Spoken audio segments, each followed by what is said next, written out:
Sarap ng sabaw? Sinigang? Hindi. Nilaga, no?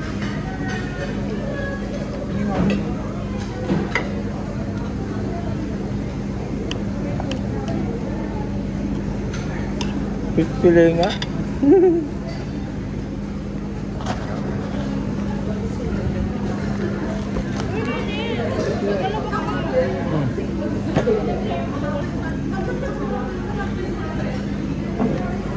Pwede ba? Ano daw? Dalawa. Dalawang FF. Kanina yung isa? Saan yung TL? Ano? Paano kayo?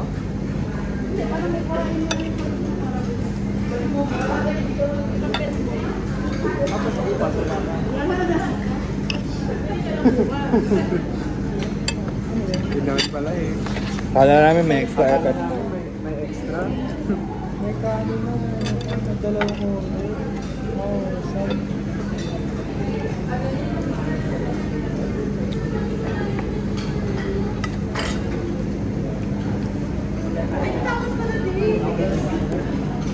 Pwede magkanin, may manok eh.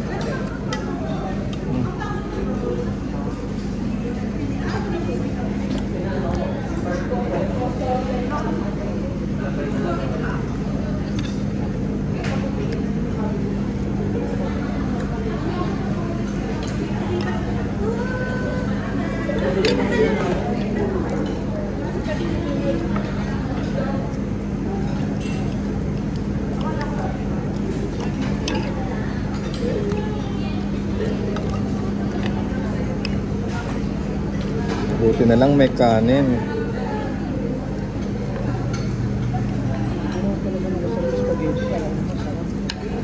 Oo. Dati ayaw natin spaghetti, no?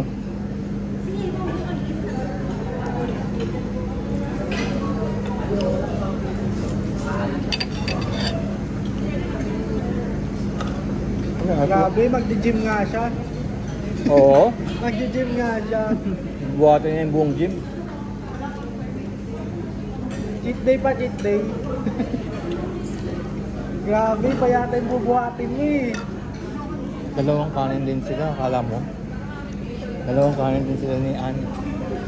Grabe yung mga gym ano natin, gym kaholic. Hindi, napagod kasi sila ano. Pagod sa ticket. Napagod sa ticket, tapos mag-gym? Para ano? Sa susunod na ano, buhay. Sa susunod na life. Abangan ko yung Friday na yun ah. Ay! Di ba TL kailangan ng ano sa'yo? Ng form? Kailangan ng waiver? Galing sa'yo? Wala daw? Sabi kasi ng guardia.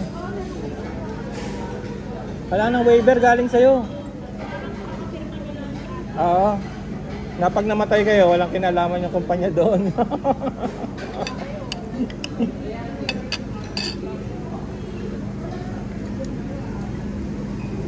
Kapirma tayo. KTL para ano? Ready na tayo. Hindi kasi ano eh, one time lang naman yun eh. One time yun. Gym tayo? Kailan? Hindi naman siya ano eh, every punta eh. Isang pesos ka lang pipirma tapos ayun yun. Hindi mag-gym na si ano eh. Waiver lang naman yun eh. Sabay tayong tatlo. Hindi, huwag tayo mag-gym. Panoorin lang natin sila para at least meron tayong waiver. Hindi tayo makapasok pag walang waiver.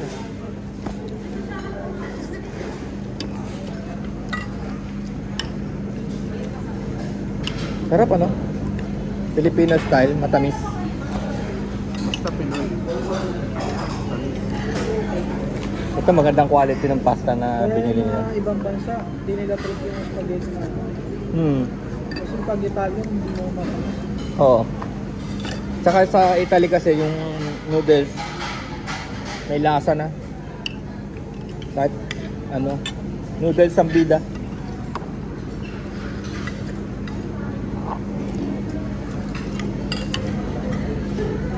Para daw itong ano, hamburger ano, flavored noodles. Ano tawag nila? Hamburger flavored noodles. Anong oras tayo papalago? Anong oras na papalago?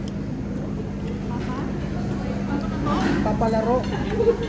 Titignan muna kung walang ticket. Yun.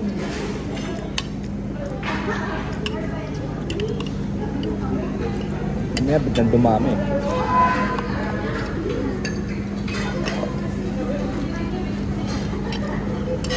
Eh di pagdating pala ng Wave 12 eh, lalo nang walang ticket. Sa umpisa, oo. No? Sa umpisa, hindi naman. Kasi parang katulad natin, hindi naman tayo gano'n maraming ticket dati. Nada. Sakto lang.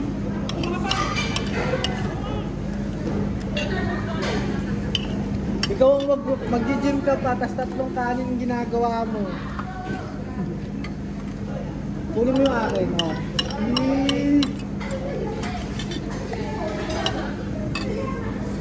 Ayan, sakto lang.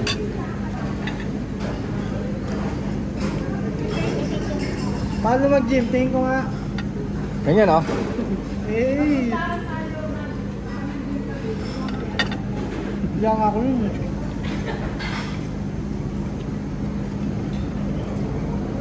Then pag tumagal kayo 2 linggo.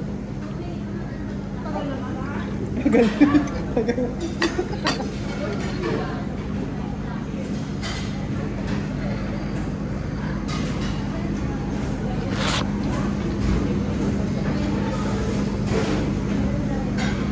Sabaw.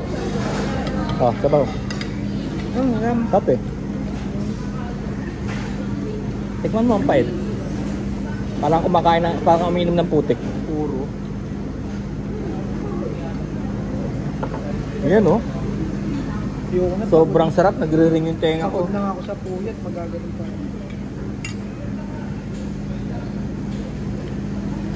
Mauubos din pala yan. Ikaw, Arlene. Arlene. Arlene.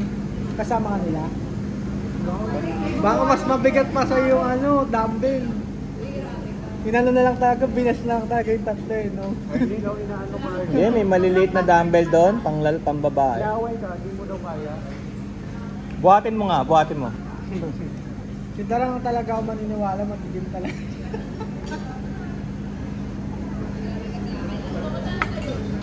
Doon nga sa TV dati, walang bantay eh. Pasok ka lang ng pasok sa gym kung kailan mo gusto eh.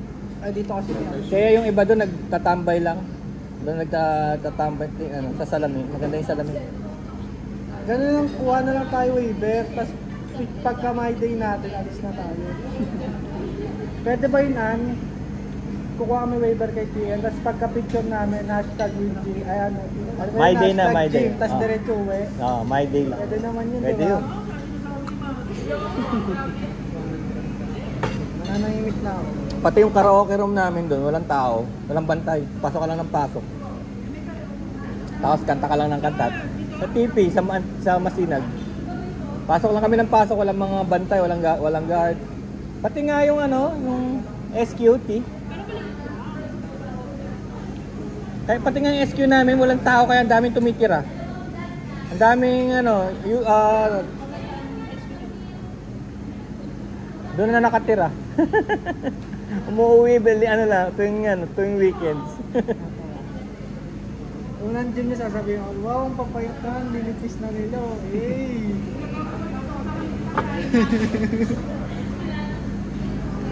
Grabe. Bakit kami walang banana? May banana pala. Parang 22 na lang waistline ni Dara, no? Hey! Ah, sa tilapia?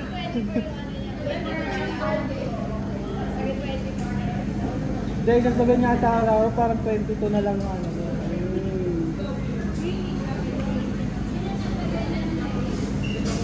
Bagay si Heidelin, lakas magbuhat eh. Di ba? Di mo makita kay Heidelin na kaya niya magbuhat ng 10 buong motor. Alam mo ba yung 100 kilo eh, 125 kilo is yung bigat na yun ng NMAX. Yung malaking scooter. Nabuhat ni Heidelin. Kaya naman yung wasak nga lang katawan. Tsaka kailangan may tulong pagtangat. Tapos di ba may lumabas sa Facebook? Common lang pala sa probinsya yun na bubuhatin yung motor na lalagay sa bangka. Common lang pala, binubuhat ng isang tao lang. Dito pa nilalagay sa katawan. Sabi, ito pala yung kuya ni Heidelin. Hindi kasi siya babae kasi. Oo nga, babae kasi siya. Ayun, lalaki. Kuya ni Heidelin.